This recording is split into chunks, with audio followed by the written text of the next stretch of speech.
জান্নাত কাদের জন্য, জান্নাত সৃষ্টিকর্তা কাদের জন্য সৃষ্টি করছেন এ ব্যাপারে কোরআন কি বলে, চলুন শুরু করি। সূরা মুমিন আয়াত নম্বর 40, এখানে আল্লাহ বলেন, যারা বিশ্বাসী হয়ে সৎ কাজ করবে তারা প্রবেশ করবে জান্নাতে। এখন এই যে বিশ্বাসী, এই বিশ্বাস থেকেই কিন্তু ধর্মের সৃষ্টি। আর পৃথিবীতে 4315টা ধর্ম পাওয়া যাচ্ছে, এরা সৃষ্টিকর্তায় বিশ্বাস করে। এবং এর সাথে আরেকটা যুক্ত করা যায় যে বিজ্ঞানীদের মধ্যেও কিন্তু অধিকাংশই সৃষ্টিকর্তা বিশ্বাসী। বিজ্ঞানীরা বলে যে এই যে বিশ্ব ব্রহ্মাণ্ড সুশৃঙ্খল ও সুনিয়ন্ত্রিতভাবে পরিচালিত হচ্ছে, নিঃসন্দেহে এর পিছনে একটা শক্তি আছে। সেই শক্তিকে পৃথিবীর বিভিন্ন মানুষ বিভিন্নভাবে রাখে। তবে অনেক মুমিন আছে যারা এই কথা বিশ্বাস করতেছে না, বলে দূর, পৃথিবীতে কোনো ধর্মই তো নেই, ধর্ম মাত্র একটাই, সেটা হচ্ছে ইসলাম।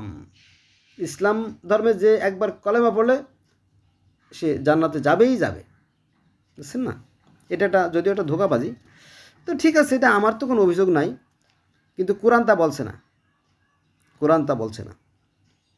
কোরআন বলতেছে যে এমন কোনো জাতি নাই, এমন কোনো সম্প্রদায় নাই, এমন কোনো গোত্র নাই যে আমি তাদেরকে, মানে নবীদেরকে তাদের ভাষায় প্রতিনিধি প্রেরণ করিনি। এটা কোরআনের কথা। কোরআনে বলতেছে যে আমি প্রত্যেক জাতির জন্য নবী রাসূল প্রেরণ করেছি। 1,24,000 মতান্তরে 2,24,000।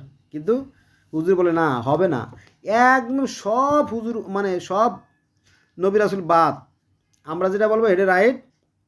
যারা শুধু মুসলমান, তারা মসজিদে আসবে, শুধু তারা জান্নাতে যাবে। মানে অন্য যে লাখ লাখ নবী রাসূল আসছে ওগুলো বাদ, সব বাদ, বুঝছেন? যাক, এটা তাদের ব্যাপার, তারা করে যাক, তবে তারা অচিরেই ধরা খেয়ে যাবে, কোনো সন্দেহ নাই। এবার আসেন সূরা মুমিনুন আয়াত নম্বর, মুমিনুন না, সূরা মুমিন আয়াত নম্বর 58। এখানে বলা হয়েছে সমন্বয় অন্ধ ও চক্ষুমান এবং যারা বিশ্বাস করে ও সৎ কাজ করে। যারা চক্ষুমান তারা সব দেখে, আর যারা অন্ধ তারা দেখতে পারে না। ঠিক দেখবেন যারা সৎ কাজ করে, সৎ কাজ করে কারা? ওই যে জাপানিরা দুর্নীতি কী জিনিস, অনিয়ম কী জিনিস তারা তা বোঝে না। তারা পানিকে পবিত্র জ্ঞান করে, তারা মাটিকে পবিত্র জ্ঞান করে, তারা বাতাসকে পবিত্র জ্ঞান করে, তারা প্রকৃতিকে দূষিত করে না। যেটা কোরআনে আছে, হাদিসে আছে, তারা 100% মেনে করে চলে। আর কিন্তু আমরা শুধু মনে করি যে বোধহয় কোরআন পড়লেই জান্নাত চলে যাব, কোনো লাভ হবে না। ওটাকে বাস্তবে প্রয়োগ করতে হবে, বাস্তব। যারা আমার এই ভিডিও দেখতেছেন বিজ্ঞানের ছাত্র যারা, তারা আমার কথা বুঝবেন যে আমরা বিজ্ঞানে কিছু সংজ্ঞা পড়ছি না? যেমন ত্বরণ, মন্দন, বেগ, ভর, বল, কাজ, শক্তি, এগুলো আমরা পড়ছি না? সংজ্ঞা পড়ছি। আবার সূত্র পড়ছি, ওহমের সূত্র, আর্কিমিডিসের সূত্র, নিউটনের প্রথম সূত্র, দ্বিতীয় সূত্র, তৃতীয় সূত্র পড়ছি না? তো কাজের সংজ্ঞা হলো যে, কাজের সংজ্ঞা ভালো করে খেয়াল রাখবেন। কাজের সংজ্ঞা হলো বল গুণ সরণ, অর্থাৎ বল প্রয়োগের ফলে যদি কোনো বস্তুর অবস্থার পরিবর্তন ঘটে তাহলে বুঝতে হবে সেটা কাজ হয়েছে, নইলে কাজ হয় নাই। ঠিক আছে? তো আমরা কোরআন পড়তেছি কিন্তু কাজ হচ্ছে না, কারণ আমরা একটা দুর্নীতিগ্রস্ত জাতি এবং নোংরা জাতি। অতএব আমাদের কাজ হচ্ছে না, নামাজে কোনো কাজ দিচ্ছে না, এটাই বাস্তব। তবে সবাই না, সবাই মাইন্ড করেন না আর কি, অধিকাংশ লোকই ধোঁকাবাজ। সূরা শুরা আয়াত নম্বর 22, যারা বিশ্বাস করে ও সৎ কাজ করে জান্নাতের মনোরম স্থানে প্রবেশ করবে। যারা বিশ্বাস করে ও সৎ কাজ করে, বললাম না সৎ কাজ কারা করে জানেন তো, তাই না? সূরা জাসিয়া আয়াত নম্বর 15, যে সৎ কাজ করে সে তার কল্যাণের জন্যই করে। যদি কেউ সৎ কাজ করে তাহলে তার নিজের জন্যই করে, অন্যের জন্য নয়। কারণ অন্যের কোনো প্রশ্ন তাকে জিজ্ঞেস করা হবে না, যে কর্ম করবে তাকে সেজন্যই প্রশ্নবিদ্ধ হতে হবে। সূরা জাসিয়া আয়াত নম্বর 30, যারা বিশ্বাস করে ও সৎ কাজ করে তাদের রব তাদের জান্নাতের প্রবেশাধিকার দান করবেন, যারা বিশ্বাস করে। অতএব পৃথিবীতে যে 4315টা ধর্ম আছে, এরা তো সবাই বিশ্বাস করে বলেই ধর্মের জন্ম হয়েছে। বিশ্বাস থেকে যে না, এই যে চন্দ্র, সূর্য, গ্রহ, নক্ষত্র, দিন রাত, জোয়ার ভাটা, সকাল সন্ধ্যা, ঋতু পরিবর্তন যা কিছু হচ্ছে সান্দনিকভাবে, প্রশংসিতভাবে, নিঃসন্দেহে এর পিছনে একটা শক্তি আছে। তো তাকে যে নামেই ডাকুক, যে ভাষায় ডাকুক, একই তত্ত্ব, তাই না? বিশ্বাস থেকেই কিন্তু এই ধর্মগুলোর সৃষ্টি। অতএব আপনি তাদের বিশ্বাসে হাত দিতে পারেন না। তাদের বিশ্বাসে আপনার হাত দেওয়ার কোনো অধিকার নাই। কারণ এই যে পৃথিবীতে যে হাজার হাজার ভাষা, এই ভাষাগুলো সেই সৃষ্টিকর্তারই সৃষ্টি, কিন্তু আপনি জানেন না। পৃথিবীতে ভাষার সংখ্যা আছে 12,900। এই 12,900 ভাষার মধ্যে আবার প্রচলিত ভাষা আছে 2,500। আর এর মধ্যে আমরা কয়টা ভাষা জানি? খুব কম ভাষায় জানি না, এটা আর কি।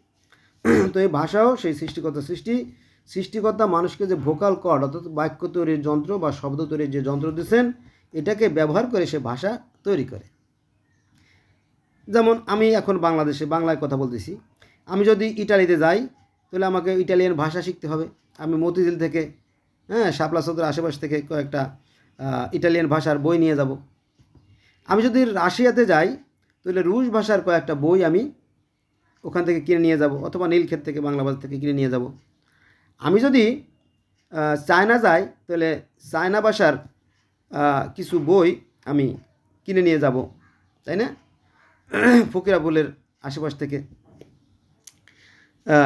কারণ আপনি যদি চায়নাদেরকে বলেন আসসালামু আলাইকুম, তারা হা করে তাকাই দেবে, কী বলে।